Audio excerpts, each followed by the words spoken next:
Buenos días, Puerto Rico. Bienvenidas y bienvenidos a otra edición de Dialogando con Beni. Esta es su servidora, Rosana Cerezo.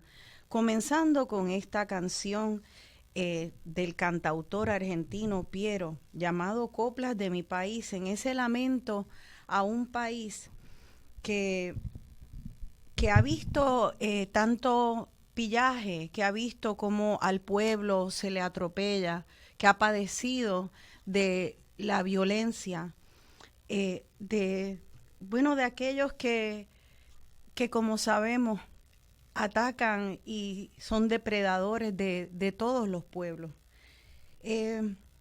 Esa canción habla, ¿cómo le cuento a mi gente lo que pasa en esta tierra? Y luego se responde, las cosas se cuentan solas, hay que saber, con solo mirar, se cuentan solas. Y todas hemos mirado lo que pasa en este país. Hemos visto cómo se guardan y se pierden ese inventario en almacenes luego del huracán María, con un país con hambre, con necesidades, y esos almacenes llenos de comida y de primeras necesidades para los que lo padecían, de gente que lo enviaban en esa conexión humana, de humano a humano, intercedía un gobierno que criminalmente estaba, y negligentemente a veces, estaba aprovechando y esperando a ver cuándo era políticamente conveniente entregar aquellas ayudas. Hemos visto tantas veces, la muestra de la corrupción, cómo se restauran escuelas, se ponen hermosas, se le ponen salones de computadora, y nunca hubo una intención de que todas esas mejoras beneficiaran a sus estudiantes y a sus comunidades. Se sabía siempre que se iban a vender, la única intención era que los contratistas cobraran su jugoso contrato y no el que finalmente se beneficiara el pueblo. Hemos visto tantos y tantos ejemplos de corrupción, y ahora llegan más fondos para la reconstrucción de Puerto Rico luego de la destrucción del huracán María. Miles de millones de dólares. Y nos preguntamos, ¿y cómo no volveremos a ver? ¿Cómo vamos a hacer para no volver a ver el tipo de atropello criminal que se ha visto de parte tanto de la empresa privada como del gobierno de Puerto Rico? ¿Cómo podemos vigilar de que ese dinero de verdad se aplique a las necesidades de las comunidades? Que haya transparencia, que haya participación de esas comunidades, de las personas más afectadas. ¿Cómo podemos hacerlo? Bueno, de eso trata nuestro programa hoy, y para mí es un honor recibir aquí al espacio de Dialogando con Beni a 3 lideresas comunitarias, lideresas, como ahora le llaman a las mujeres líderes también, de la equidad y la justicia en Puerto Rico.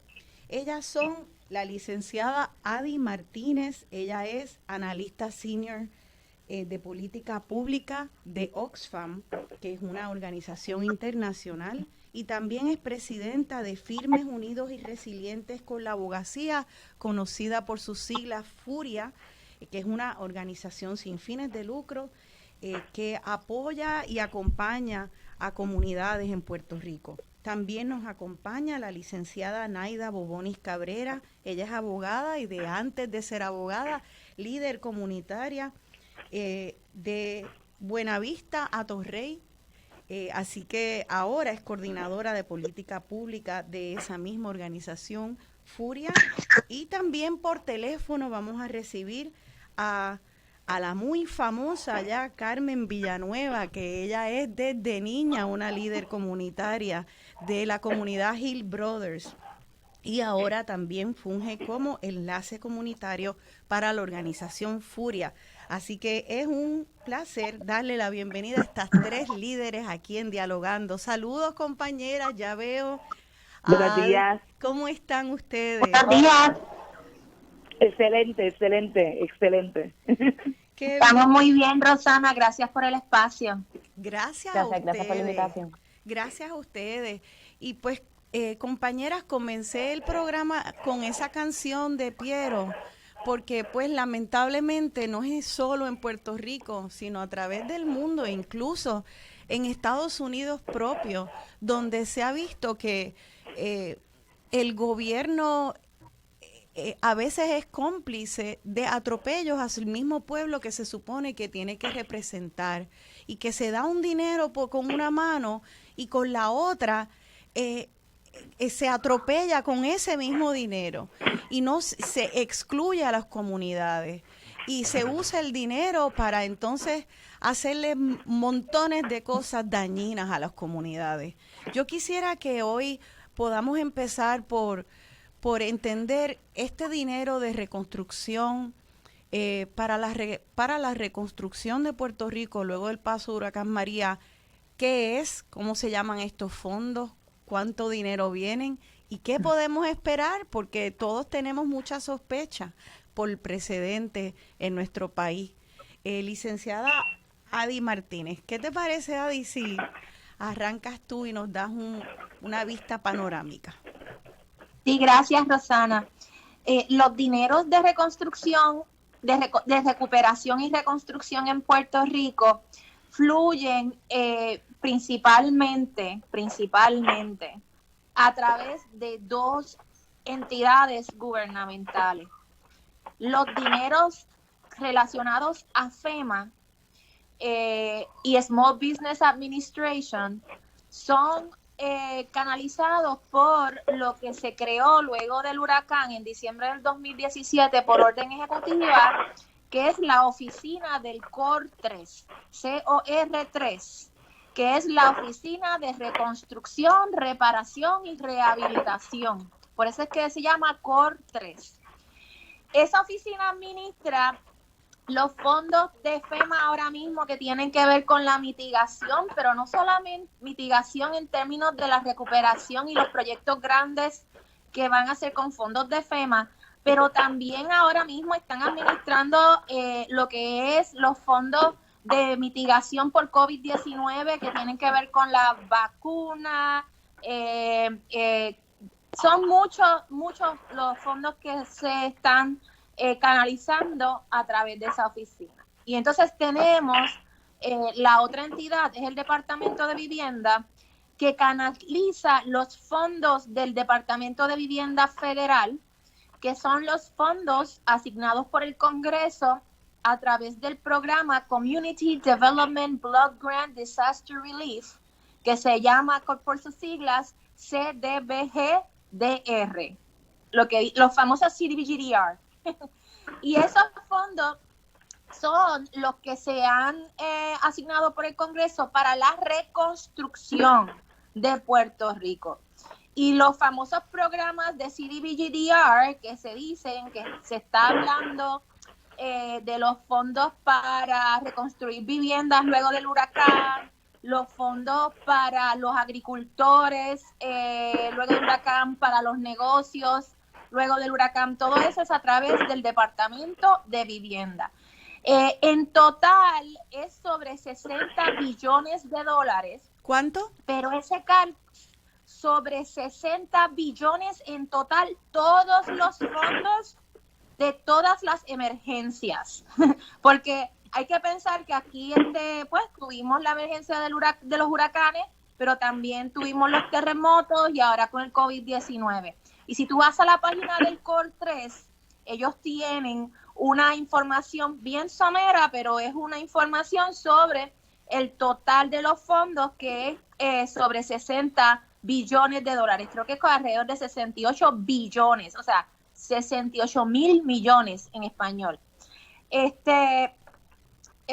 Nada, el asunto siempre ha sido para nosotros. Yo comencé a trabajar con este asunto de la recuperación desde que era directora de la Fundación Fondo de Acceso a la Justicia, que es bien difícil trabajar una recuperación cuando tú tienes los procesos centralizados en unas agencias tanto a nivel federal como en el gobierno aquí local.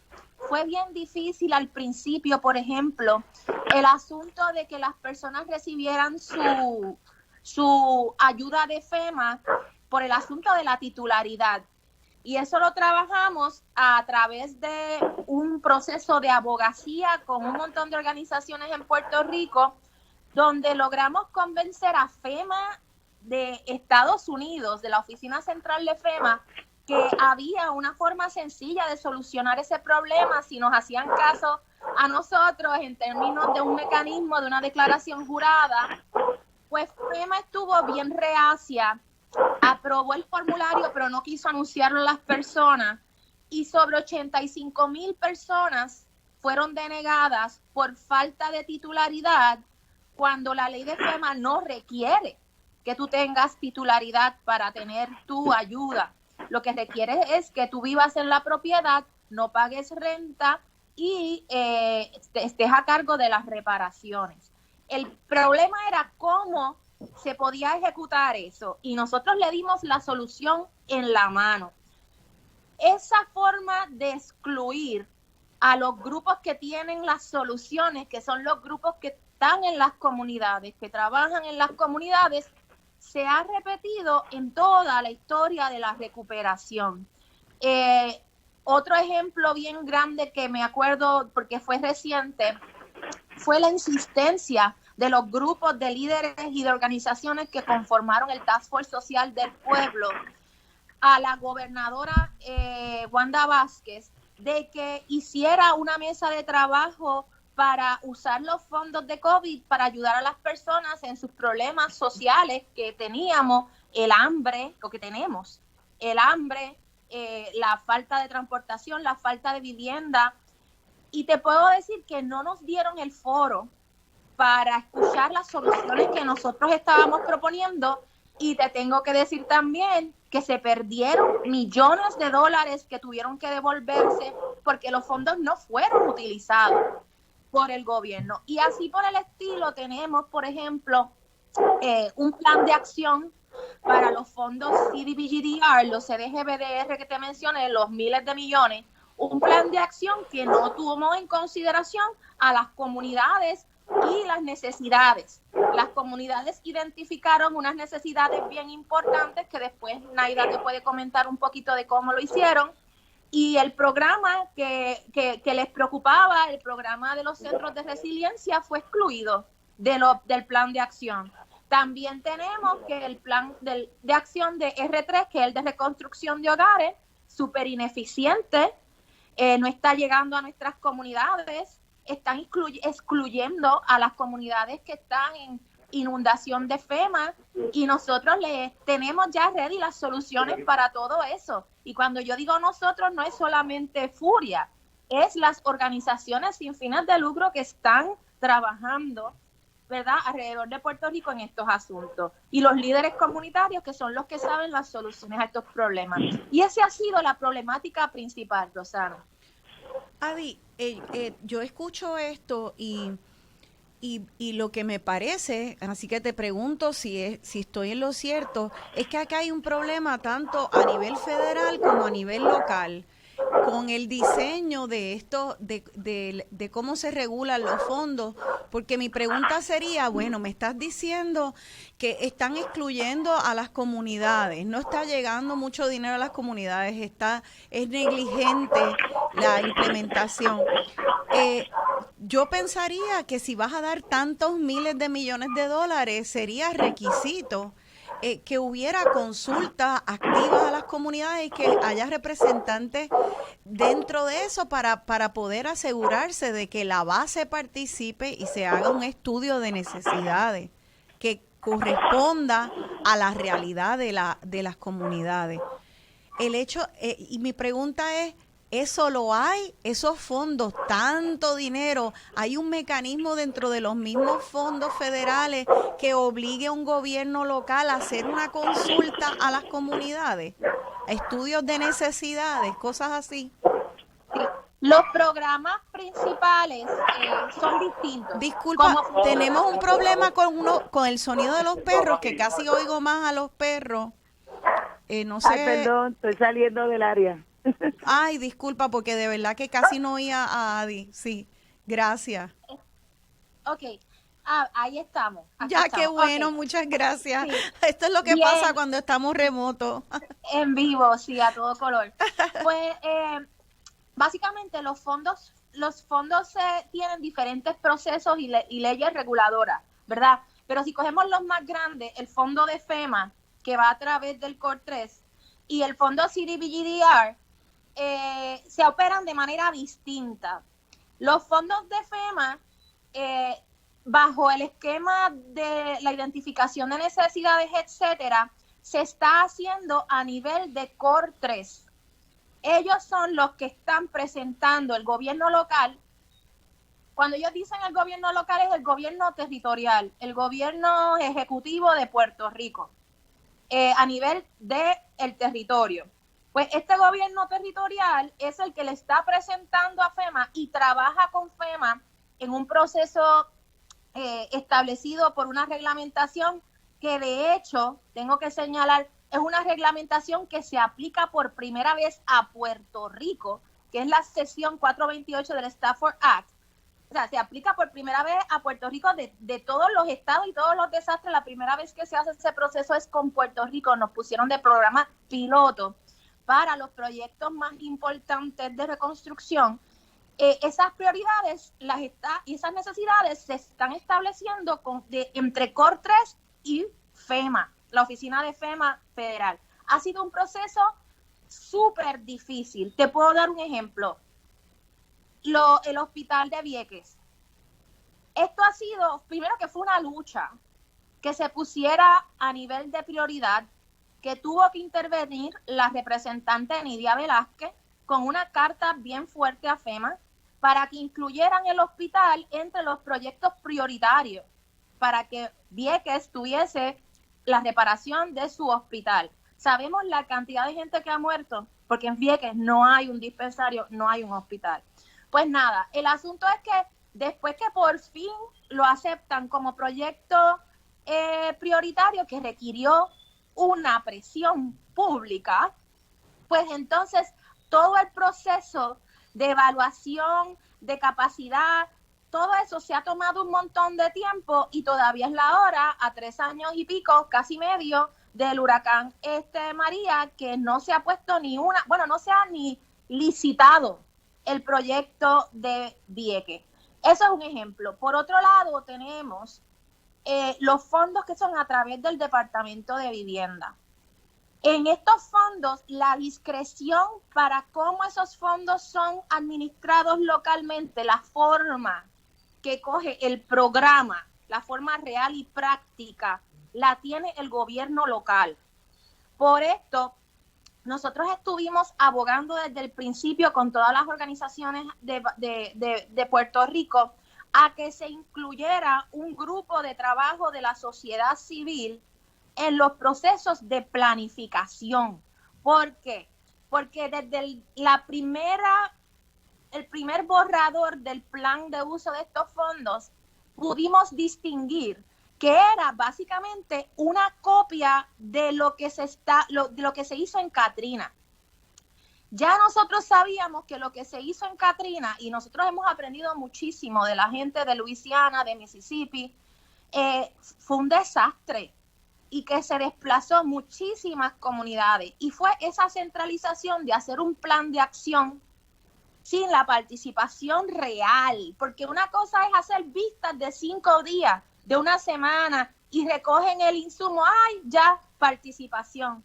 Pero ese no es el modelo que nosotros estamos exigiendo. Lo que nosotros estamos exigiendo es un modelo donde las comunidades estén en la mesa de trabajo, como eso sucedió en Sandy. En una parte de los fondos se dieron unas mesas de trabajo de los miembros de la comunidad y funcionó mucho mejor. Pues lo que pasó en vivienda es que se hace el plan de acción, se hacen unas vistas que son someras, se recoge el insumo y lo que se produce no es un plan que obedece a las necesidades de la comunidad. Luego hubo un proceso de abogacía que incluso varias organizaciones abogaron con Vivienda Federal y nosotros fuimos, Oxfam llevó a varias líderes al Departamento de Vivienda y le pedimos que insertara un proceso de consulta comunitaria, de consejo de comunidad en los fondos. Lo que hizo Vivienda para responder, y de verdad que nosotros nos sorprendimos mucho que bajo la administración de Trump, los funcionarios de CDBGDR respondieron de esa manera, exigieron que se creara un consejo asesor en vivienda para los fondos de mitigación CDBGDR. Y ese consejo asesor se reunió varias veces el año pasado, que eso también te puede contar un poquito Naida más, pero también tuvo un problema y fue detenido. Entonces, pues la exigencia ahora es que se vuelva a activar ese consejo. Y por último, con esto te dejo, la otra exigencia grande es el acceso a la información. No se está publicando un dashboard de verdad con información clara de dónde están todos los fondos, no solamente los del huracán, los de Cortrí, los del terremoto también, los de COVID-19, donde las organizaciones puedan ver qué agencia está administrando qué fondos, cuántos son esos fondos, para qué son, cuál es la normativa, cuáles son las personas que están siendo contratadas, cómo se están dando estos contratos. Todo eso tiene que estar público. Claro. Por eso esas herramientas de transparencia son bien necesarias y de participación. O sea que, para resumir, estos fondos federales entonces se dan y entonces el gobierno local, el gobierno nuestro tendría mucha discreción de cómo se va a aplicar, qué mecanismos de transparencia hay o no hay, qué mecanismos participativos para incluir a las comunidades hay o no hay. Eso es así. Al final es el gobierno de Puerto Rico que tiene mucha discreción en cuanto a participación y transparencia. Hay mucha discreción porque está esta filosofía que ellos repiten, que el gobierno federal asigna, la agencia asiste y el gobierno local implementa. Y ellos repiten esto, que el gobierno local es el que tiene que implementar. Okay. Y hay esta cuestión de decir que el gobierno local es el que está más cerca del pueblo. Y eso como que ignora lo que es realmente la idiosincrasia y lo que sucede en este país, en Puerto Rico, con esa interacción tan fallida entre las agencias del Ejecutivo y el pueblo de verdad. Claro. En el próximo segmento vamos a hablar de ese inventario de necesidades, pero quiero que antes de entrar en eso, y te lo doy como asignación, Adi, para poder redondear este primer tema, expliquemos qué pasó en Katrina, qué es lo que es el capitalismo del desastre que Naomi Klein vio que pasó en Katrina, y al estudiarlo, qué le pasó a esas comunidades para saber cuál es el riesgo de que pase en Puerto Rico y cómo evitarlo. Así que vamos a hablar del desastre, el capitalismo del desastre y el desastre del capitalismo, aquí en Dialogando con Beni. Aquí de vuelta Dialogando con Beni, yo soy Rosana Cerezo y estamos hablando sobre los fondos de recuperación y reconstrucción luego del huracán María con la licenciada Adi Martínez, presidenta de Firmes Unidos y Resilientes con la abogacía conocida por sus siglas FURIA, y ya pronto le vamos a dar entrada al diálogo a la licenciada Naida Bobonis y a la líder comunitaria Carmen Villanueva. Adi, pues para redondear y terminar el tema de la presentación de los fondos y su implementación, quisiera que nos deje algunas pinceladas para vernos en el espejo de Katrina, que Naomi Klein, una autora de temas políticos canadiense, escribió en su libro ya famoso The Shock Doctrine, la doctrina del shock, donde identificó que cuando pasan desastres por los países, pues se instala de inmediato una economía del desastre, donde pues como fluye mucho dinero, pues entonces viene una gente a especular con ese dinero, a ver cómo se enriquecen más, y pasa todo lo contrario de lo que pretende y dicen hacer cuando asignan fondos. Y es que entonces, increíblemente, las comunidades que ese dinero se supone que ayuden, acaban atropelladas. En el caso de Katrina, dispersas. Si nos puedes dar una idea de qué fue lo que pasó luego del huracán Katrina allá en Nueva Orleans. Pues lo que sucedió es bastante similar a lo que estamos viviendo nosotros, en sentido de que se centraliza la administración de los fondos en las agencias estatal, a nivel estatal, y pues las organizaciones o compañías que son contratadas para hacer los procesos de la recuperación y los procesos de planificación de los programas que se van a implementar, porque esa es la clave de que te voy a dar el ejemplo de Puerto Rico, que es igual al de Katrina, es clave.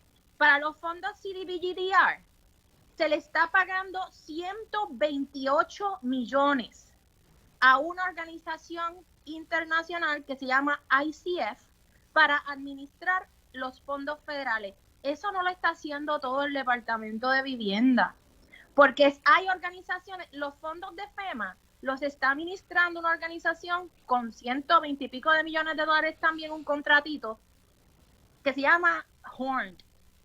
Y esas son las organizaciones que están administrando, ejecutando, ¿verdad?, los procesos de planificación y de contratación, etcétera. Cuando tú ves, en Katrina pasó lo mismo. Llegan estas organizaciones con mucha capacidad económica,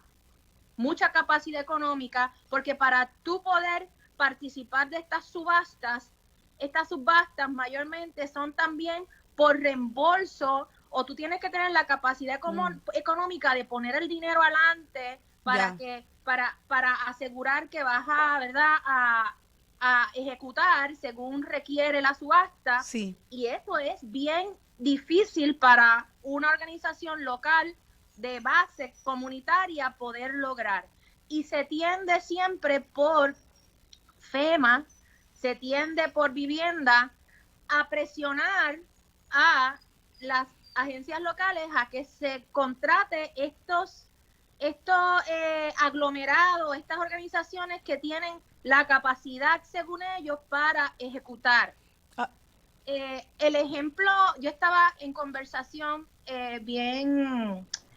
hace unos días con unas personas que trabajan con lo de COVID, y ellos me decían, mira, si ahora con lo de Texas, ya aquí en Washington, D.C. se están afilando los dientes las compañías y ya están sometiéndole al gobierno sus planes para poder atender la emergencia. O sea, se ha creado unas organizaciones que han desarrollado un nicho de oferta cuando se trata de una emergencia. Cuando esas organizaciones llegan, como pasó en Katrina, hacen unos planes que no toman en consideración las necesidades de las comunidades o sus cosas particulares.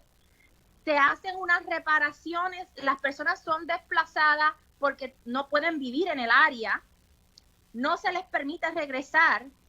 Para el tiempo cuando se repara, los valores suben y estas personas no pueden regresar a sus hogares. O sea que esto fue algo que otros inversores.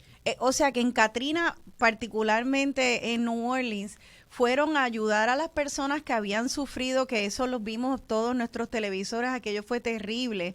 Había mayormente población de ciudadanos americanos negros que estaban flotando en el agua, y esas casas estaban en espacios en New Orleans que parece que eran muy cotizados. Entonces, obviamente, se reparan sacan a las comunidades para reparar y luego le suben el valor a las propiedades y no instalan mecanismos para devolver a esas personas a sus lugares originales.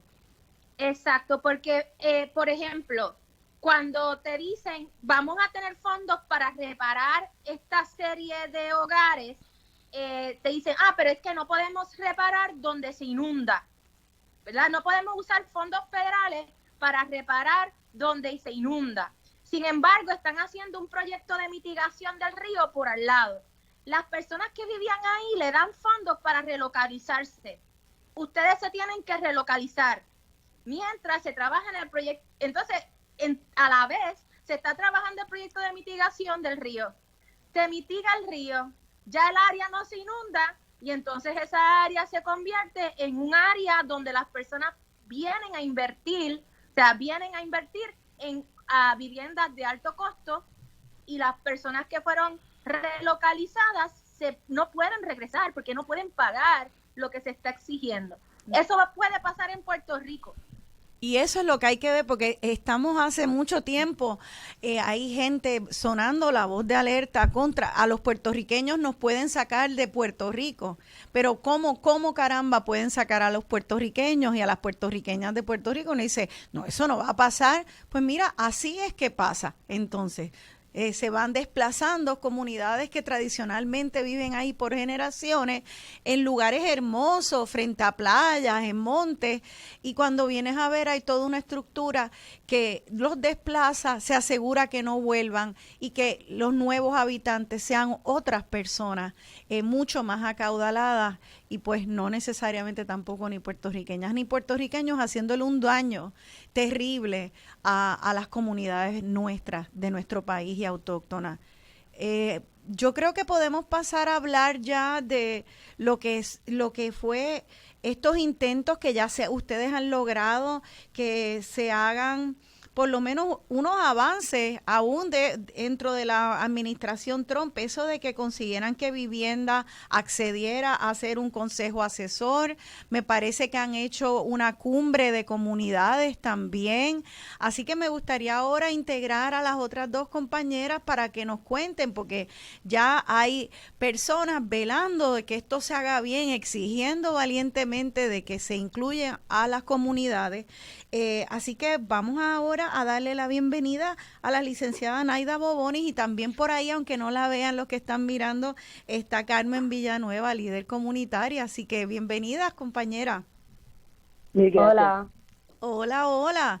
Pues vamos a ver, cuéntenos, porque a mí me interesa, hemos oído mucho, ¿verdad? Los líderes comunitarios están bien activados, pero es interesante porque sigue prevaleciendo una idea dentro de mucha gente en el gobierno y en el discurso del gobierno, como que las comunidades son víctimas nada más, y que no, que hay unas víctimas que están ahí, que no están siendo gestores de su propio bienestar, que no están exigiendo, que no saben lo que está pasando, y eso es todo lo contrario a lo que ustedes representan. Así que gracias por estar aquí y explíquenos qué ustedes creen que es importante ahora decirle al pueblo en cuanto a esta actividad, y cómo las comunidades van a exigir que se les inserte en el proceso.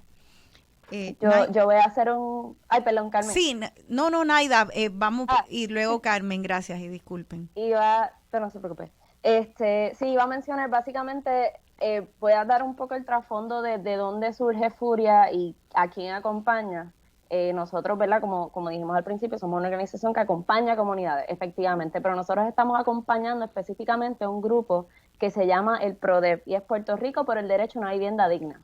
Este grupo es un conglomerado, un grupo de líderes comunitarios, ya son 106 líderes comunitarios en 70 comunidades alrededor de toda la isla, y la razón por la cual se creó precisamente el PRODEV, y me acuerdo que fue en el 2018, verano de 2018, fue precisamente porque veíamos venir esto, ¿verdad?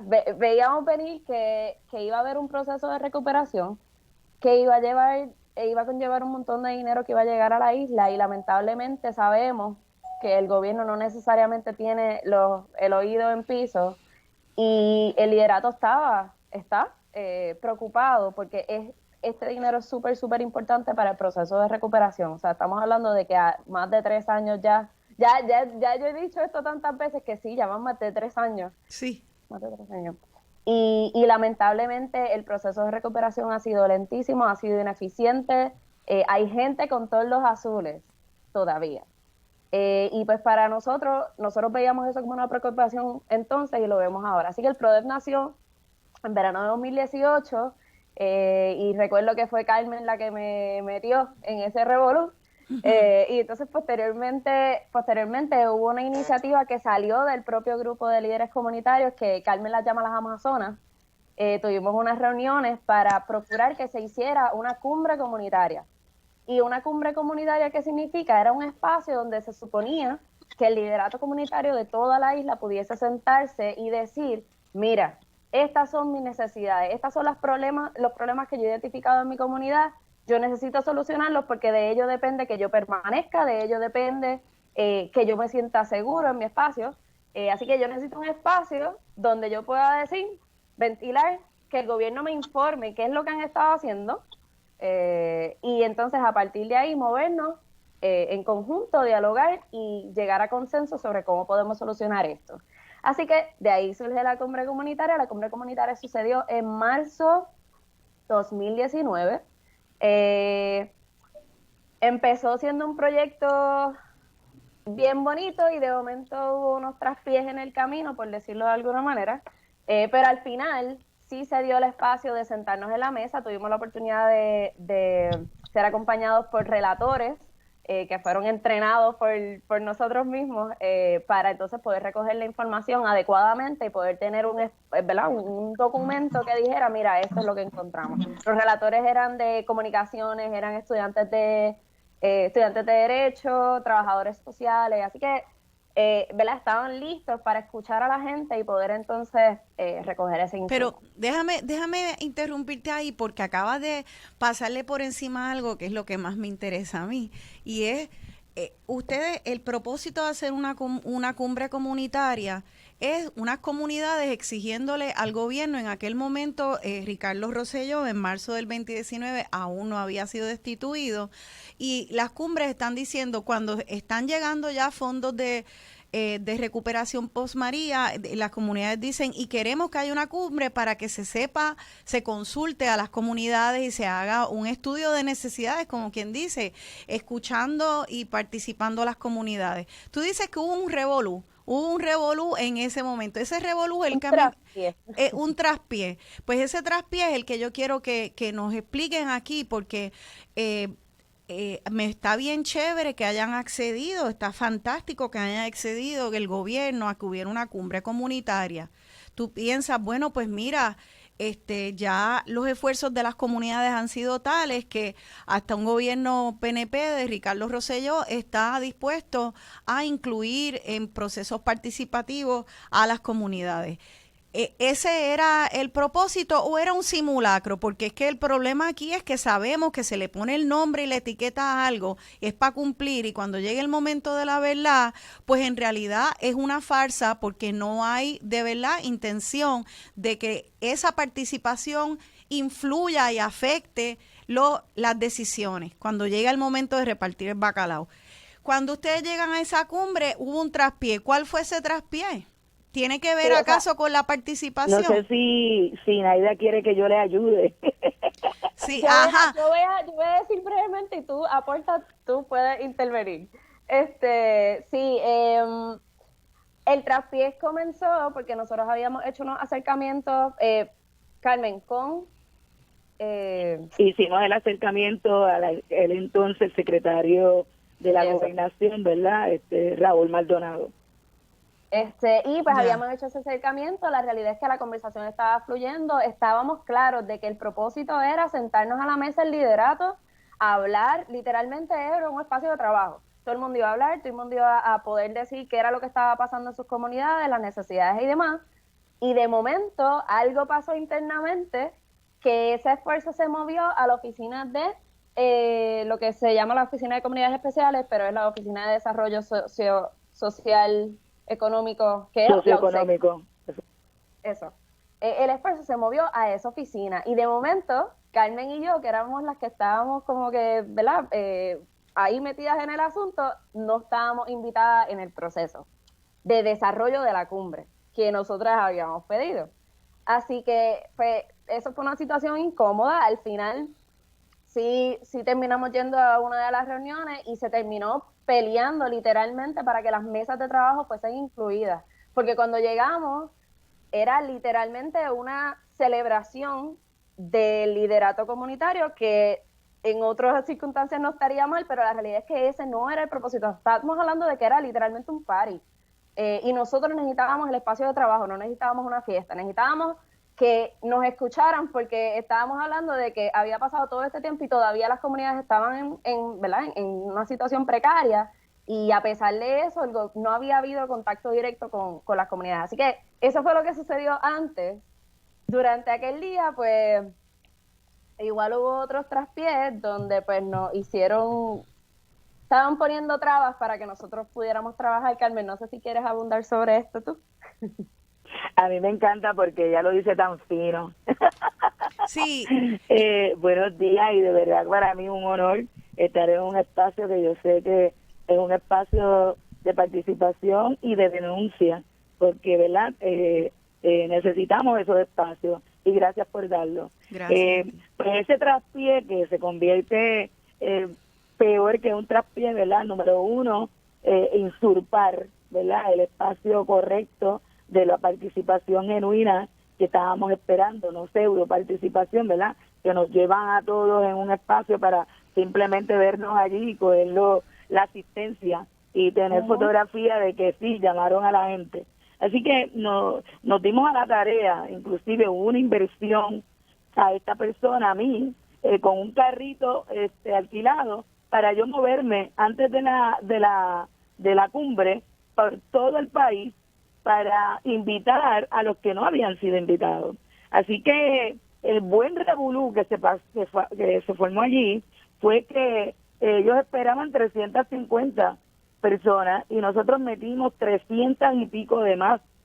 Así que el trabajo que tenía que hacer la Oficina de Comunidades Especiales no lo hizo, y tampoco el gobierno, porque adentro, internamente, empezaron, ¿verdad?, el gobierno de aquel entonces, de Ricardo Rosselló, puso trabas, ¿verdad?, y vio aquello como una oportunidad de presentarse y proyectarse como El Salvador. Así que eso no era el propósito inicial de la actividad. Sí. Carmen, yo quiero, porque están diciendo cosas que yo, como no estaba allí, estoy tratando de pescar entre la información. Déjame ver si estoy entendiendo bien, pausarlo antes de seguir añadiendo información. Los líderes comunitarios le exigen al gobierno una cumbre comunitaria para que las comunidades entren a unas mesas de trabajo con representación de líderes comunitarios de distintas áreas, para hacer como un inventario de necesidades, escuchar lo que le está pasando, y que ese inventario de necesidades forme parte del programa de trabajo de cómo se van a alocar los fondos. Ustedes empiezan a diseñar una cumbre comunitaria y luego el gobierno se apropia de eso y deja de invitar y excluye de la participación a las mismas personas que son las que piensan y conciben de la cumbre comunitaria, y dejan de incluirla. Llega el día de la cumbre comunitaria, llegan los líderes comunitarios a hacer ese trabajo allí, para empezar a hacer el trabajo de escuchar las necesidades y hacer inventario de necesidades, y lo que hacen es que pretenden hacer un circo de baile, botella y baraja, donde quieren poner la música, que los líderes comunitarios se retrataran con los del gobierno, tomarle fotos, coman y bailen, que les tenemos musiquita y comida, y olvídense de la mesa de trabajo, y olvídense ustedes y además hubo algo más, porque lo sé, porque hablé ayer con Adi. Querían que entonces, si llegaban a hablar de algo, se firmaran unos acuerdos de que aquella información no iba a salir de allí, no se iba a compartir con las comunidades. Peor que eso, estaban incitando a que los jóvenes que asumieron este rol protagónico y que estuvieron allí perdieran, ¿verdad?, sus licencias, o sea, el documento que querían que ellos, ¿verdad?, firmaran para callar la voz, añadía que cualquier cosa que ellos hicieran iba contra lo que ellos estaban estudiando, o los esfuerzos de tener una licencia profesional. O sea, y esto, no para que sepas, no esto era entiendo por el eso. gobierno, pero también por gente que fueron exfuncionarios públicos. Yo lo que pasó concretamente fue que nosotros, ¿verdad? Llevamos el grupo de relatores que literalmente les dimos un mini entrenamiento de, mira, vamos a utilizar este formulario, vamos a recoger la información así y así, porque realmente el asunto era conseguir la información.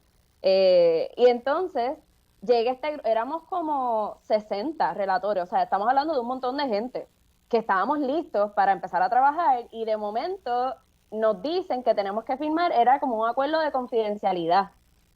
Y significaba que toda la información que nosotros recogiéramos allí no podíamos divulgarla. Y de momento es como que, pero es que nosotros necesitamos, o sea, el liderato tiene derecho a saber qué es lo que está pasando allí. Sí, claro. Y ahora mismo se confirma que si nosotros no sé si Carmen quiere contar lo que allí pasó. Ahora nos tenemos que ir a la pausa, y disculpa, no te preocupes, Naida, nos tenemos que ir a la pausa. Antes de irnos a la pausa, quiero dejarlo ahí en el tablero. Estas mujeres valientes y hombres valientes de líderes comunitarios se opusieron y dijeron, nosotros no vamos a firmar un acuerdo de confidencialidad donde el gobierno nos ata las manos para que esto no sea participativo y no se comparta la información. Seguimos porque de esto trata. Aquí hay personas que están dando la lucha de manera anónima para que haya verdadera participación y no un circo de baile, botella y baraja para que luego los miles de millones de dólares se queden en las garras de los buitres. A estas personas, héroes anónimos, es que hay que apoyar. Quédense con nosotros, estamos en Dialogando con Beni. Aquí de vuelta Dialogando con Beni, yo soy Rosana Cerezo y estamos dialogando sobre la implementación, uso de los fondos de recuperación y reconstrucción y cómo se van a implementar en las comunidades. Cómo podemos asegurarnos y apoyar a las líderes y líderes comunitarios para que esas comunidades, para que el pueblo se vea beneficiado de este montón de dinero que viene al pueblo, y queremos celebrar eso, pero queremos que sea dinero que llega al pueblo. Y para eso se tiene que incluir la voz del pueblo consistentemente en todos los procesos. Se tiene que abrir los libros, se tiene que evaluar por las organizaciones sin fines de lucro que están ahí en la base, que saben cuáles son las necesidades. Estas compañeras, la licenciada Di Martínez y Naida Bobonis y la líder comunitaria Carmen Villanueva, nos acaban de describir cómo es que ellas fueron clave en proponer y diseñar una cumbre comunitaria para que el gobierno, precisamente crear un espacio para que el gobierno pudiera estar ahí, escuchar, permitir una plataforma para que se reunieran múltiples líderes comunitarios, incluyendo jóvenes. Y cuando llega el momento, no querían dar el espacio para las mesas de diálogo porque decían que no había tiempo porque ya habían dado sus discursos y había que comer y beber. Y también cuando finalmente los líderes las líderes se empeñan en que sí, para eso es que vinimos, para trabajar, no para comer y jaltarnos y bailar. Esto no es un festival, esto no es una feria de pueblo. Y cuando insisten en esas mesas comunitarias, entonces dicen, pues me tienes que firmar un acuerdito de que esta información no sale de aquí. Era todo lo contrario de lo que era el propósito de una cumbre comunitaria. Estas personas, estas líderes, entre ellas las 3 invitadas que tenemos hoy presentes, fueron valientes en alzar su voz para no firmar ese acuerdo, para revertir esa relación de poder de un gobierno que tiene los chavos y está diciendo, yo soy quien tengo los chavos, fírmame aquí. Eso toma tener la falda bien puesta, los pantalones bien puestos, enfrentársela al gobierno, y ustedes lo hicieron. Bueno, finalmente, y saltando ya para poder entrar al meollo de lo que vinimos a hacer, ustedes logran en esa cumbre comunitaria sentarse a trabajar, no firman los acuerdos de confidencialidad, todo lo contrario, dijeron, esta información la vamos a compartir, y el resultado de eso es un informe de la cumbre comunitaria. muy a pesar del gobierno que lo que quería era tener a las líderes y líderes comunitarios, retratarse, darle comida, llenarle la panza y que se fueran y que se olvidaran de cómo se va a usar el dinero, cómo se va a repartir, cuánto se va a pagar, a dónde se va a hacer.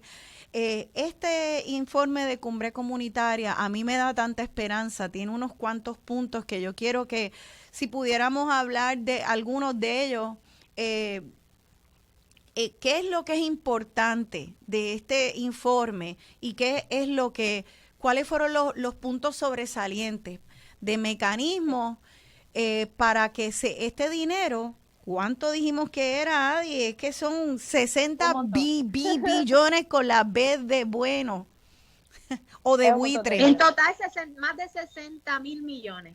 Imagínate, o sea que si esto es con B de bueno o con B de buitre, va a depender de nosotros y de nosotras de velarlo. Y ustedes ya empezaron ese proceso de vigilancia, pero no podemos engañarnos. O sea, aquí hay mucho dinero versus personas que son ciudadanas de carne y hueso, que tienen, ¿verdad?, limitaciones económicas y las limitaciones que tenemos como individuos, y necesitamos que seamos mucho y más apoyando a las personas que están ahí en la base. Por eso quería hacer este programa para que sepan los ciudadanos que estén pendientes a organizaciones como Furia, que les den apoyo, que nos escuchen. ¿Qué podemos hacer nosotros? Así que, ¿qué es lo que tenemos que los ciudadanos saber que es importante apoyar en este proceso? ¿Qué es importante exigir? Precisamente de la cumbre comunitaria, que al día de hoy la única información que ha salido concretamente y oficialmente ha sido el informe, lamentablemente, ¿verdad? De la oficina de Comunidades Especiales no surgió la información. Así que sí, gracias al esfuerzo de Carmen, la otra fue Gertrudis, ahora no recuerdo quién más, que se pararon y dijeron, no, nadie firma aquí. Pues gracias a ellas tuvimos la oportunidad entonces de recoger la información. Básicamente eran 4 temas, era desarrollo económico, infraestructura, seguridad y salud. En el tema de infraestructura, lo primero que se dijo fue que la importancia de reparar las casas. O sea, estamos hablando de que había pasado, casi 2 años desde los huracanes, que obviamente al día de hoy todavía tenemos problemas en cuanto a la reparación de casas. Podemos, tan sencillo como remitirnos a lo que dijo el secretario en la transición, en las vistas de transición, que el número de casas que se habían reconstruido a través de los programas del plan de CDBGDR habían sido bien poquitas, igual con la titularidad y demás. Pero efectivamente el asunto de la reparación de las casas era uno de los asuntos, y el otro asunto era el de los centros en cuanto a infraestructura, los centros comunitarios. O sea, estamos hablando de que las comunidades que tuvieron centros comunitarios activos tuvieron muchas más posibilidades de atender la población, ¿verdad? Justamente después de los huracanes. Hay un asunto ahí de comunidad, de que todo el mundo sabe dónde se puede encontrar, de utilizar ese centro como un centro resiliente, donde yo pueda cargar las baterías, donde yo pueda comunicarme y tal. Y entonces esa fue una de las prioridades que identificó la gente, de que todo el mundo las comunidades necesitan un espacio céntrico donde puedan entonces apoyarse en un proceso de emergencia como lo fueron los huracanes. Vamos a parar ahí, perdona, Naida, que es que yo sé que tú estás bien familiarizada con estos temas y a ti te hace sentido, pero yo quiero explicar, que paremos un momentito a explicar por qué esto es importante, porque yo creo que el proponer que haya centro, que se dedique parte de estos billones de dólares para dedicarle fondos a un centro comunitario que atiende precisamente la recuperación y la reconstrucción con chavos de esto, es una manera de invertir la pirámide, es una manera de los líderes comunitarios decirle, no me pongas eso allá lejos, en vivienda, con una gente que no sabe nada de comunidades. Esto tiene que invertir la pirámide, tiene que haber centros comunitarios donde están escuchando a doña Juana, a don Pepe, a Yajaira, a los nombres que sean, de todas esas caras bellas, que entren ahí, que se sientan cómodas y cómodos entrando a ese lugar y diciendo, me pasa esto, me pasa aquello, y ese centro recoja esas necesidades y tenga una vía de comunicación directa, No que vengan de arriba en unas visititas así a hacer el show ese que hacen, sino que sea una consulta viva a través de esos centros comunitarios. Y yo creo que ustedes están revirtiendo la tortilla, están exigiendo que no sea una pirámide desde arriba mandando, sino que estén en la base y que sea verdadero, la consulta constante. Creo Claro, que el propósito de esos centros es que la realidad es que necesitan un espacio donde se pueda canalizar la información, pero también la ayuda. O sea, sabemos que, por ejemplo, en el asunto de la pandemia, que nosotros desde Furia tuvimos la oportunidad de repartir comida, de repartir mascarillas y tal, la utilización de los centros comunitarios, aunque sea para llevar las cosas allí, después que los líderes puedan encargarse de repartir. Yo reconozco, por ejemplo, aquí en el yo soy residente del Caño Martín Peña, y aquí nosotros tenemos unos centros comunitarios que funcionan, nosotros tenemos administradores, líderes comunitarios que administran esos centros, tal vez le dan tutoría. El punto es que esos centros son bien importantes para que la gente pueda, así como el desarrollo de la comunidad per se y la unión de la comunidad, sino también para atender en asuntos de emergencia. Sí. Eso, y lo otro que yo mencioné referente a la cumbre que surgió fue el asunto del comité asesor, que el comité asesor de vivienda, donde los líderes y todos los sectores tuviesen la oportunidad de plantearle directamente al departamento cuáles son los asuntos que todavía estamos viendo en las comunidades. Y pues, como mencionó Adi al inicio,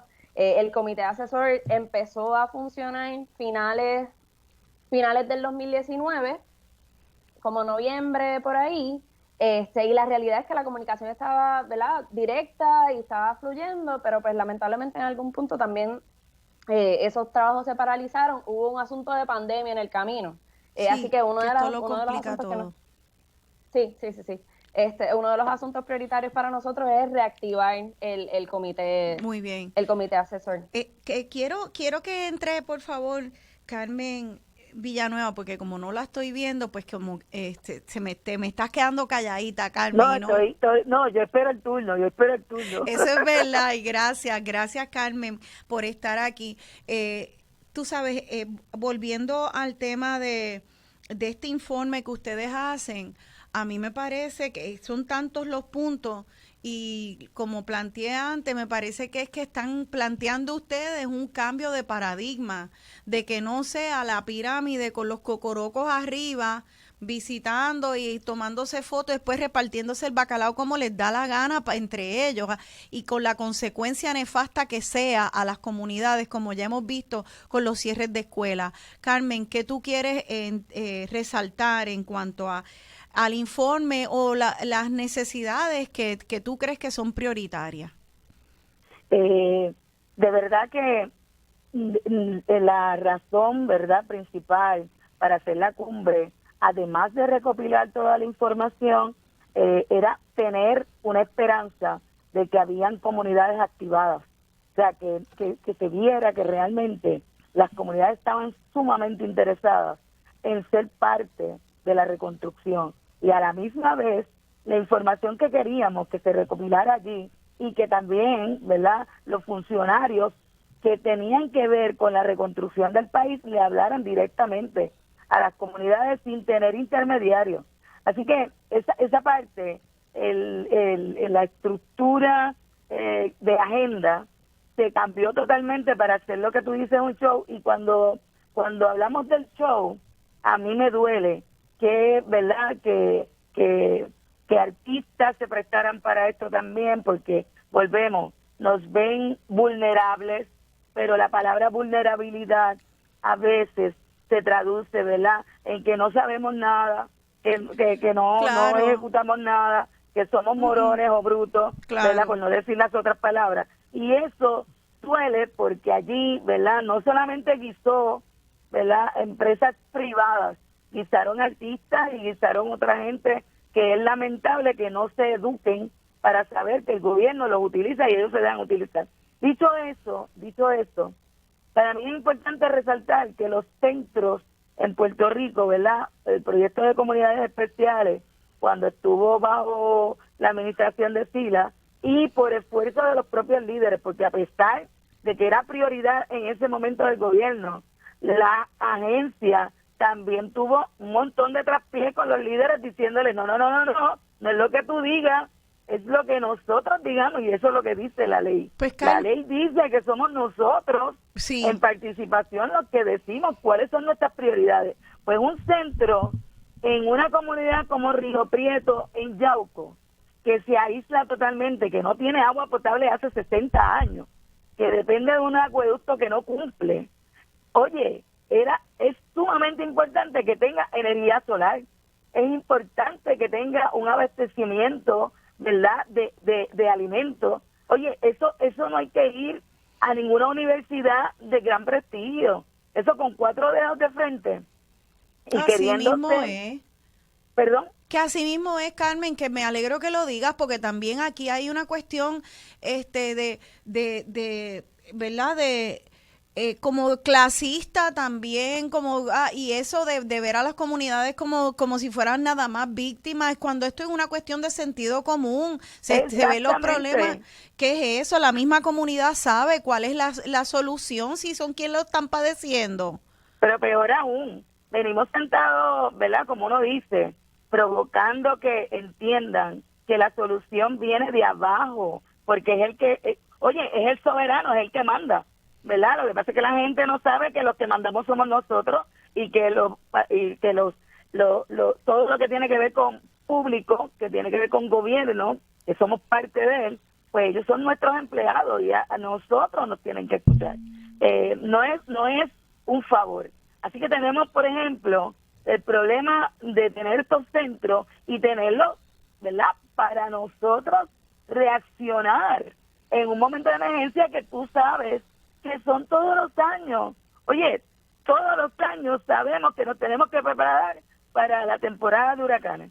Ahora tenemos en nuestra psiqui los temblores, tenemos la erosión de las costas, que tenemos comunidades que han tenido que abandonar prácticamente la mitad de su comunidad porque el mar, gracias al cambio climático y gracias a que hemos sido irresponsables de proteger el ambiente, oye, hay dinero para mitigar, pero lo primero que se piensa, como dijo Adi, vamos a sacarlos de ahí, pero entonces mitigan después, ¿y para quién tú crees que va a ser esas tierras después? Sí. Entonces uno nunca está insertado en el desarrollo económico del país. Sí. Nosotros somos estudiantes y no puede seguir siendo de esa manera. Carmen, tenemos situaciones, ¿verdad?, que las comunidades lo trajeron, pero espectacular.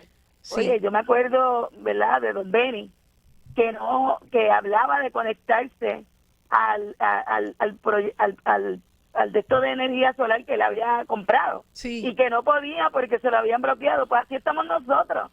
Ha tenido que venir organizaciones internacionales para venir a hacer el trabajo del gobierno directamente a la comunidad, porque ni siquiera el gobierno sirvió de facilitador en el proceso de todo lo que nos pasó con los huracanes Irma y María, porque siempre hablamos de María, pero Irma nos destrozó y María nos remató.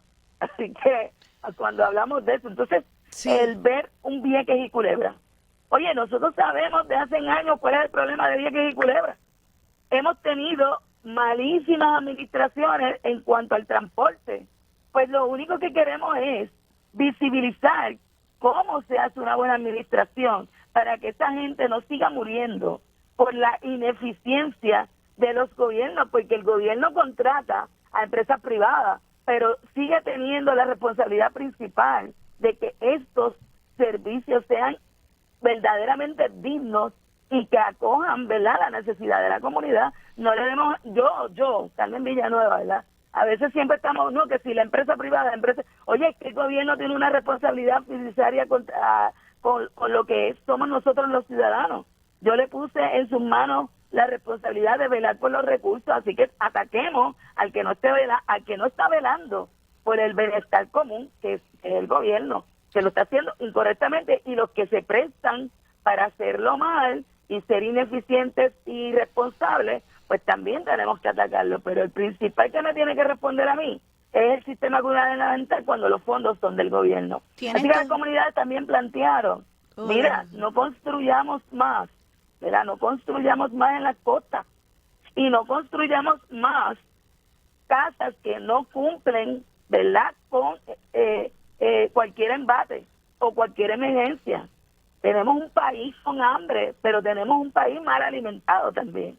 Así que todas esas cosas se trajeron en esta mesa y se siguen trayendo por las comunidades. Y hay una conversación permanente que tengo que decir que la Furia ha abierto un espacio donde le hacemos Facebook Live, y en esos Facebook Live traemos a los líderes comunitarios para que vuelvan a reforzar y vuelvan a decirle a la gente directamente cuáles son nuestras necesidades, que es el país. Y hablando de comunidad, allí habían residenciales públicos, habían urbanizaciones, o sea que habían gente de todas las comunidades, incluyendo las comunidades especiales, como parte de ese fin principal, ¿verdad? Porque los barrios, las parcelas y arrabales, que son los que se llaman comunidad especial, han sido abandonadas por más de 4 o 5 décadas. Yo siempre le digo a la gente, cuando vienen aquí es para poner la línea amarilla en el borde de la calle, porque tampoco tenemos acera. Así que hay que denunciar, ¿verdad?, que siempre hemos sido excluidos, y que en el proceso de exclusión nosotros también tenemos que ver nuestra culpa cuando nos quedamos detrás del balcón y no nos hacemos partícipes de exigir que tenemos que estar en la mesa. Un planteamiento bien importante para poder dejar a la compañera es que los fondos sí piden que haya participación, y que las guías locales, las organizaciones que le han dado la oportunidad de acceder y administrar los fondos, han pedido participación genuina, inclusive de solicitarle a la comunidad que certifique si quiere o no la organización que va a hacer el trabajo. Sí. Eso es participación, y claro, eso tenemos que ponerlo en blanco y negro, como dice por ahí, y presentarlo en programas así que eduquen a la comunidad y que eduquen a la sociedad entera, que estamos en vela y que vamos a estar pendientes de todos aquellos. Yo quiero resaltar que en la mesa del lugar donde estábamos comiendo, el agua no era la botella plástica barata, eran las botellas que cuestan $25. ¿Tú crees que en una vista de transición a esta persona que era el director, eso no se le podía cuestionar? Yo cuestiono por qué a otros le cuestionaron tanto y a ese caballero no le cuestionaron nada sobre cómo él no participó y cómo él, inclusive desde Washington, Hot dijo, mira, esa oficina no funciona ni sirve administrativamente para administrar los fondos que vienen para las comunidades que él sirve. Así que nada, son planteamientos que hay que hacer. Sí, ¿por qué no? Creo que esos eventos que hacen carísimos, pagándole muchísimo a unos artistas, pagando un montón por botellas de agua, pagando un montón por comida, cuando ven acá, esto de lo que trata es de que el dinero se use bien, y no es que no haya eventos, tiene que haber eventos y los eventos cuestan, pero tienen que ser costos razonables y proporcionales a lo que se viene a hacer. Antes de cerrar este segmento, yo quisiera leer rapidito y no completo, pero por lo menos los títulos de las 10 propuestas principales que salieron de estos líderes comunitarios en el informe que las y los líderes hacen, para que ustedes vean que esto no es nada más de comunidades, esto es algo que es de un proyecto de país lo que se está proponiendo, hace sentido para todo el mundo, es lo que tenemos que exigir. Y escuchen que sensato, esto es de sentido común, esto lo que proponen las comunidades es un proyecto de país de justicia social. Escuchen, que se utilicen los fondos CDBG para asegurar la reparación de los hogares afectados. Eso se cae de la mata y sin embargo no está pasando. Crear centros comunitarios, que ya lo hablamos, para atender las emergencias, ya lo hablamos, bien importante que estén ahí, cerquita de los que sufren el daño. 3, utilizar mano de obra comunitaria, adiestrando a los residentes en diferentes áreas y trabajo. Claro, tienes todo este dinero, úsalo con boricuas, entrena, aprovecha para que esto sea un motor para la economía. Promover el uso de empresas locales para proveer los servicios necesarios. También se cae de la mata.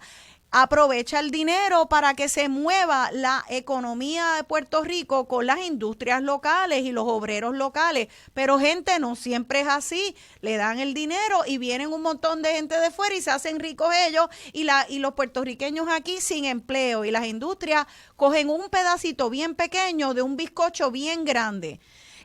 Seguridad, mejorar el alumbrado arreglando postes y utilizando energía renovable. También, obviamente, siglo XXI se cae de la mata. Arreglar las casas abandonadas para proveer vivienda a personas que lo necesiten. ¿Quién se opone a eso?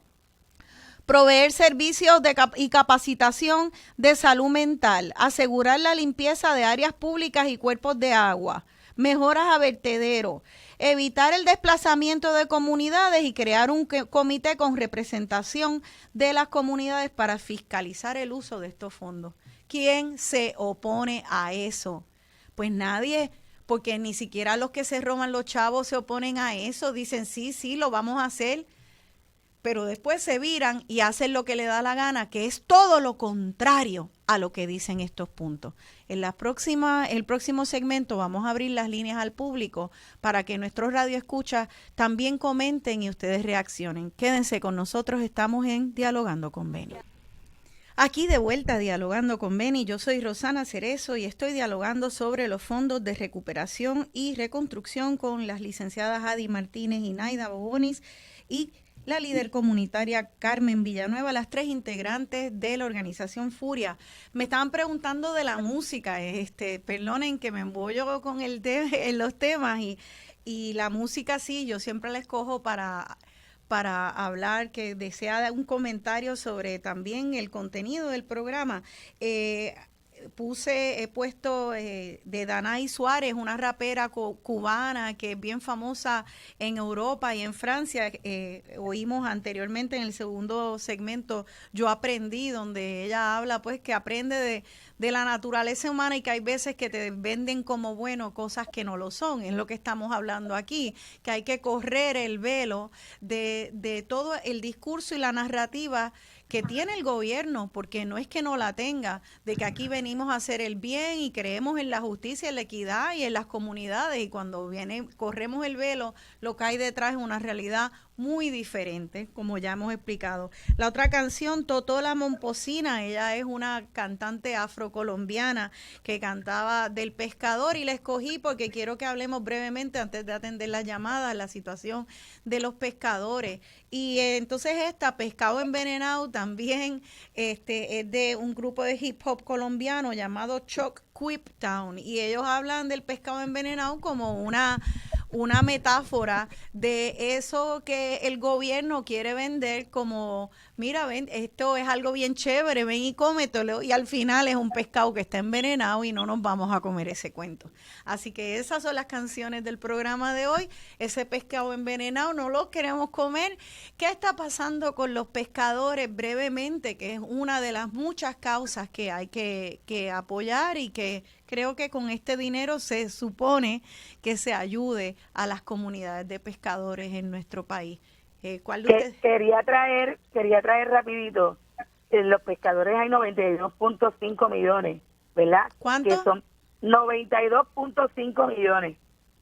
Asignados para ayudar a las comunidades de pescadores. Eso es correcto, y esto está siendo administrado por el Fideicomiso de Ciencia y Tecnología, un acuerdo para facilitar que le llegue a los pescadores, pero las guías, ¿verdad?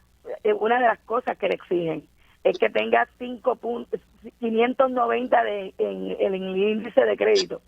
Sabes que si has pasado por tantas situaciones, no necesariamente el crédito pues lo vas a tener bueno, porque has tenido muchas situaciones. Claro. Entonces, pues, a veces uno no entiende por qué ponen en las guías cosas como... ¡Qué raro! Exacto, pero que a la misma vez yo vengo de la banca, y en la banca, cuando tú no tienes el índice, hay una manera de justificar, ¿verdad? Y la persona que te está haciendo la evaluación puede justificar que si no llegas a ese tope, tienes unas razones válidas por no estar ahí, y eso tampoco lo permite. Pero quería traer para atrás que habían 75 millones asignados para los centros de resiliencia, que en esta enmienda, a la quinta enmienda, se pusieron en otro pote para que no fueran de la comunidad esos centros y que fueran el centro del municipio.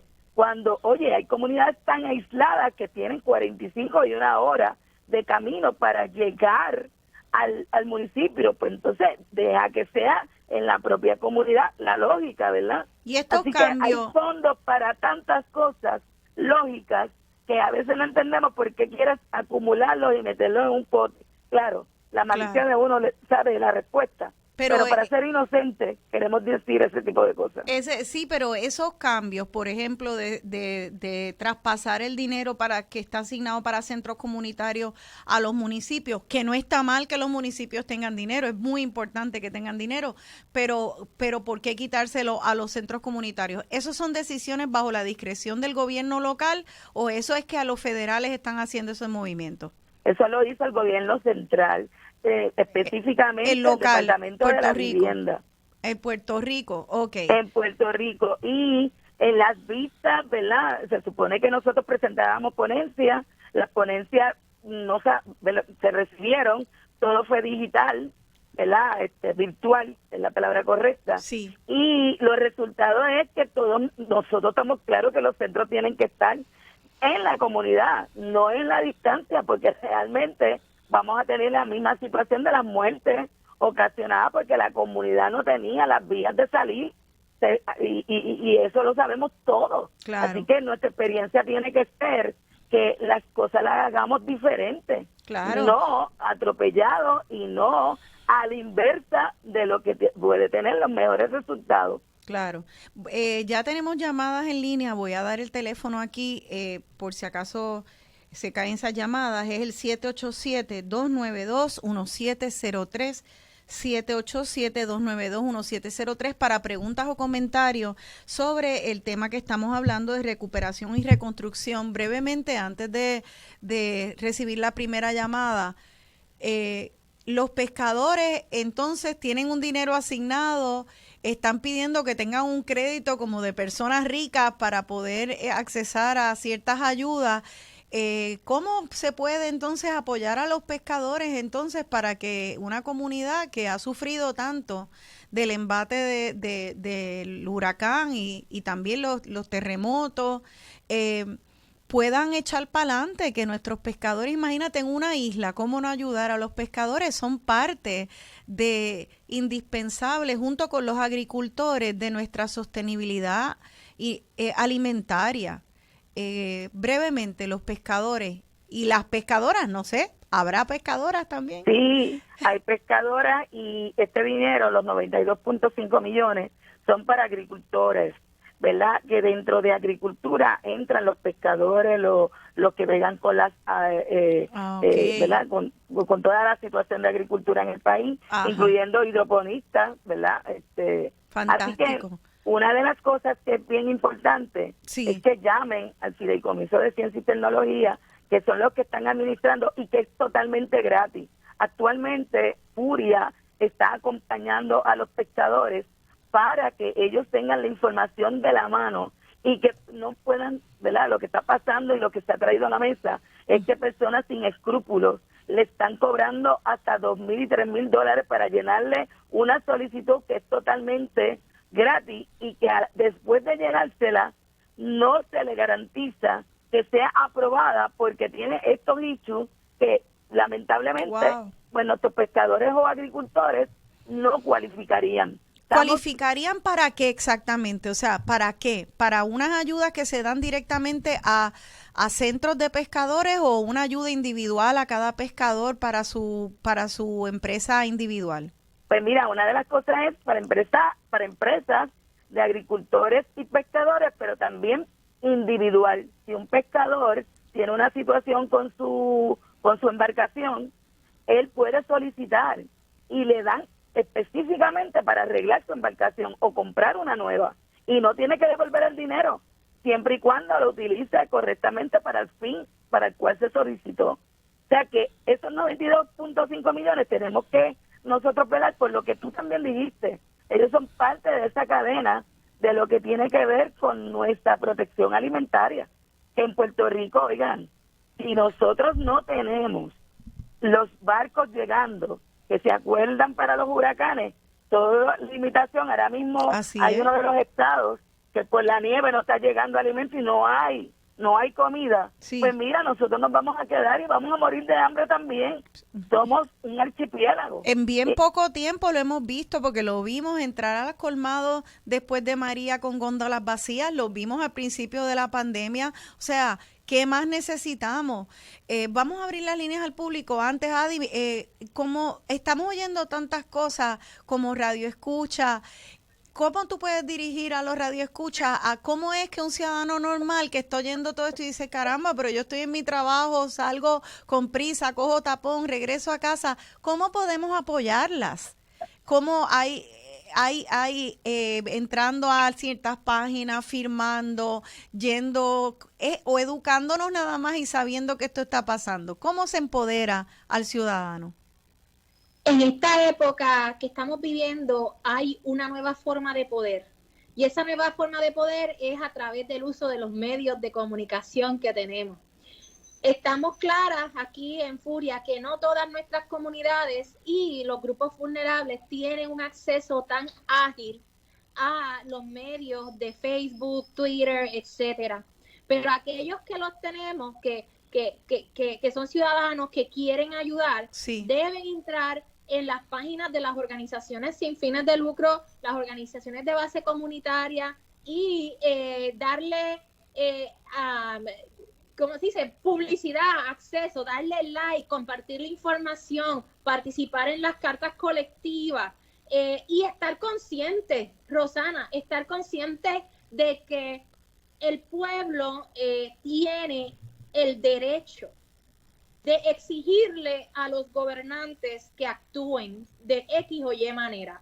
Eso no nos hace a nosotros revolucionarios, eso no nos hace a nosotros comunistas, eso no nos hace a nosotros ni siquiera independentistas ni nada por el estilo. O sea, yo vi ahora mismo en los comentarios que hay debajo de los videos una persona preocupadísima de que estos comentarios que nosotros estamos haciendo representan una afrenta al gobierno federal, etcétera. Mire, señoras y señores, en los Estados Unidos, que yo trabajé en Washington, D.C. por un año completo, los estados, la gente va a Washington a exigirle a los de Washington que hagan las cosas bien.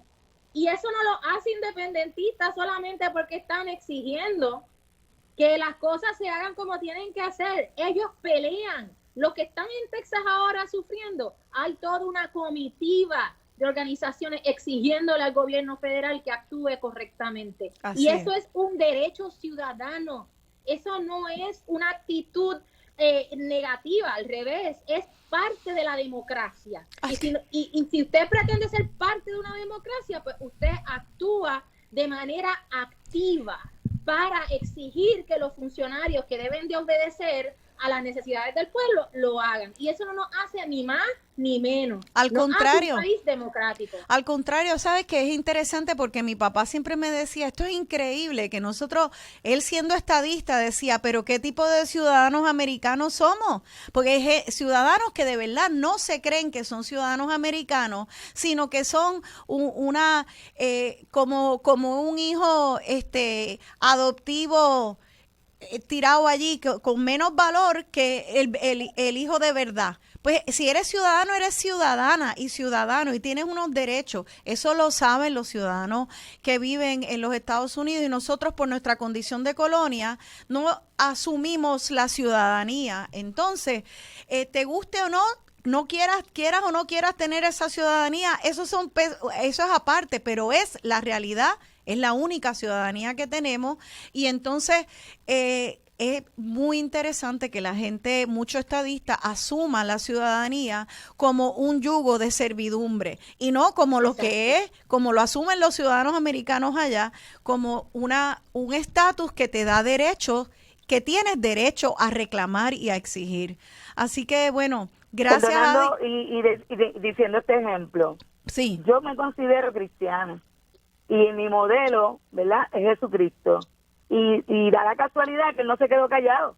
Así que él era, entonces, a todos los que son cristianos, a todos los que creen en Cristo, pues todos somos comunistas, porque él no se quedó callado, él abogó por la justicia. Entonces, pues, ¿de qué estamos hablando? Pues no podemos ser luz y tiniebla, no podemos ser luz para, como decía mi papá, para la calle y tiniebla para el hogar.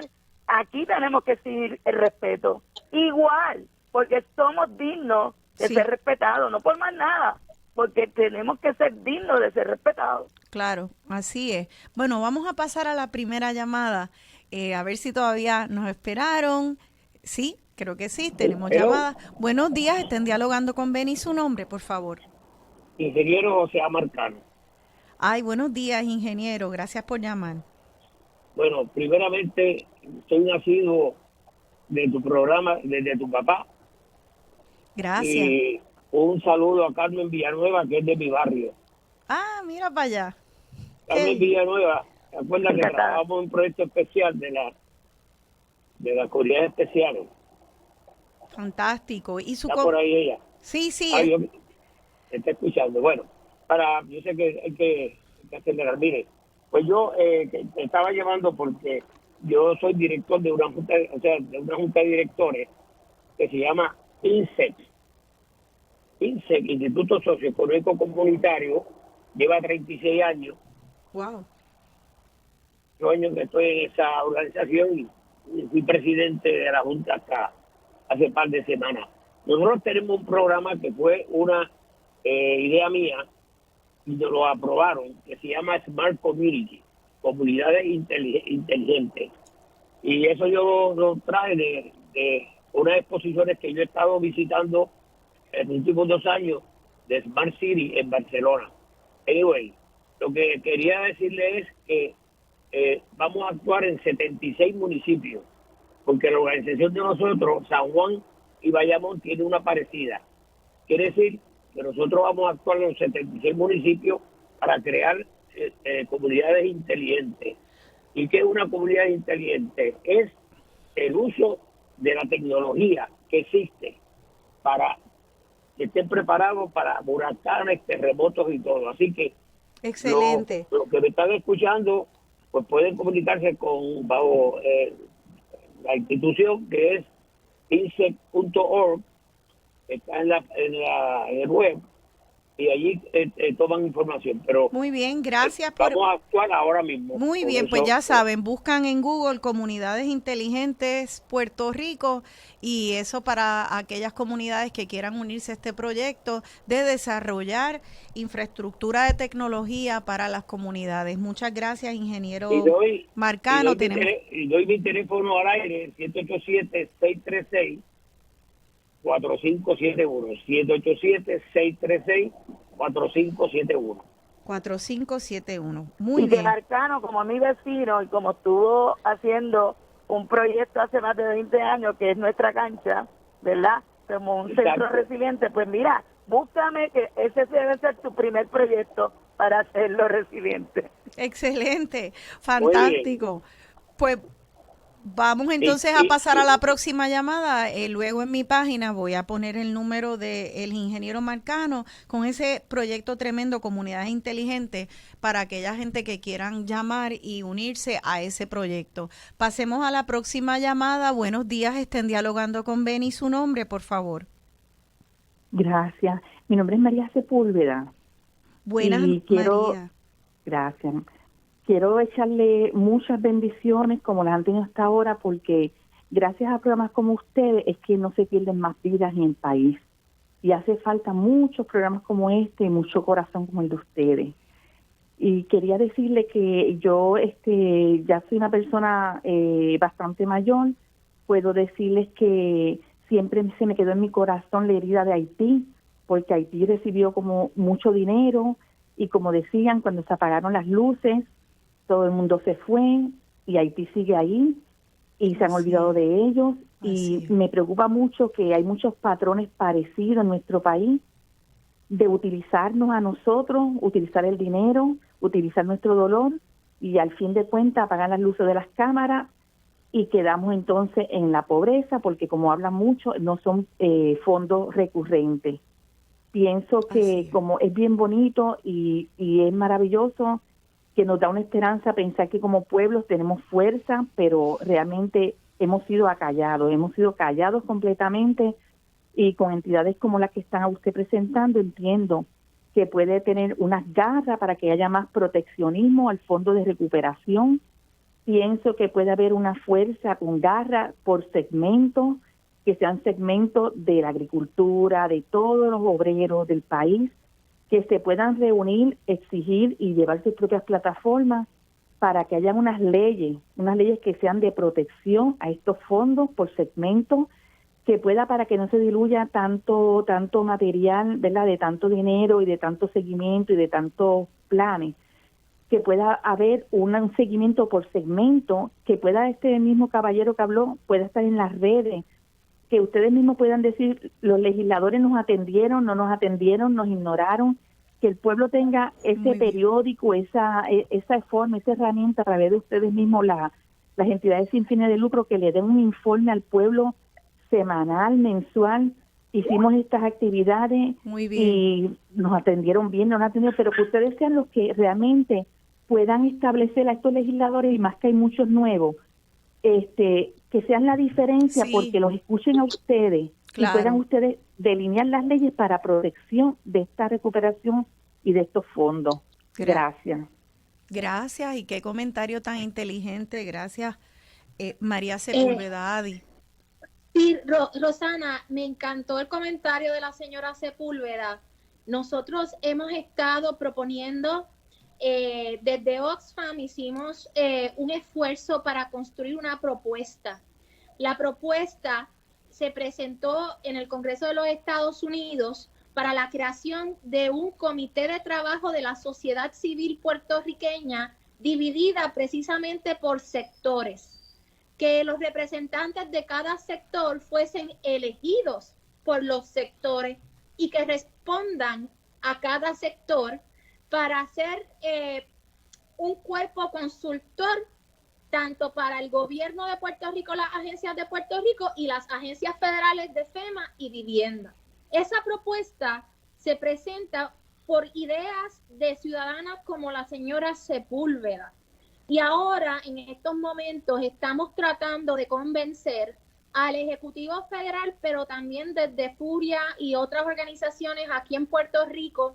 Nos hemos reunido con el secretario de Estado, nos hemos reunido con comunidades especiales, con el secretario de Vivienda, con legisladores, las amigas, las compañeras aquí, para que se cree este tipo de grupo de trabajo de la sociedad civil que sirva de mano a mano con las agencias de Puerto Rico y los funcionarios, y el concilio que crearon de jefes de agencia que creó el gobernador, que sirva de mano a mano como ese cuerpo consultivo y de transparencia. Y esto es un y proyecto eso se está proponiendo activamente, y que confiamos que el gobierno ahora, este nuevo gobierno, acoja esa idea y la ejecute.